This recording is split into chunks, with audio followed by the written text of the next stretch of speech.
প্রশাসনের সামর্থ্য নিয়ে শিক্ষার্থীরা সন্দিহান হলেও ডাকসু নির্বাচনে কোনো শঙ্কা নেই বলে দাবি করেছেন চিফ রিটার্নিং কর্মকর্তা। এদিকে সোমবার ক্যাম্পাসে নিরাপত্তা নিয়ে ঢাকা মহানগর পুলিশের সাথে বৈঠক করেছে প্রশাসন।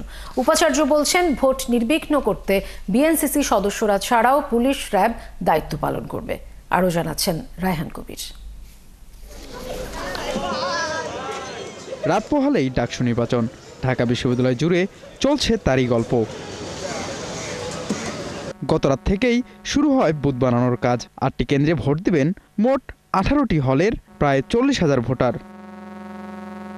শহীদুল্লাহ, ওমর একুশে ও ফজলুল হক হল কার্জনে, শারীরিক শিক্ষা কেন্দ্রে জগন্নাথ, জহুরুল হক ও সলিমুল্লাহ মুসলিম হল, ছাত্র শিক্ষক কেন্দ্রে রোকেয়া হল, বিশ্ববিদ্যালয় ক্লাবে বাংলাদেশ কুয়েত মৈত্রী ও ফজিলাতুন নেসা মুজিব হল, সিনেট ভবনে এএফ রহমান, মুহসিন ও বিজয় ৭১ হল, উদয়নে সূর্য সেন, জিয়া, মুজিব ও জসিম হল এবং ভূতত্ত্বে সুফিয়া ও ইউল্যাবে শামসুন্নাহার হলের শিক্ষার্থীরা ভোট দেবেন।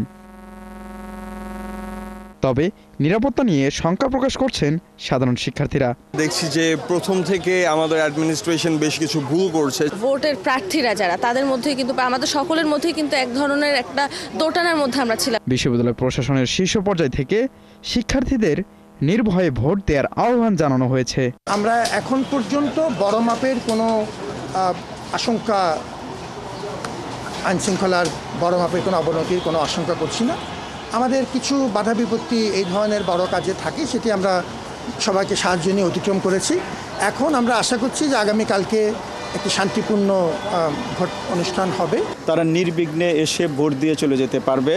আমাদের নিরাপত্তা ব্যবস্থা খুব ভালো, কোনো ধরনের শঙ্কা, কোনো ধরনের আশঙ্কা কোনো কিছু ক্যাম্পাসে নাই।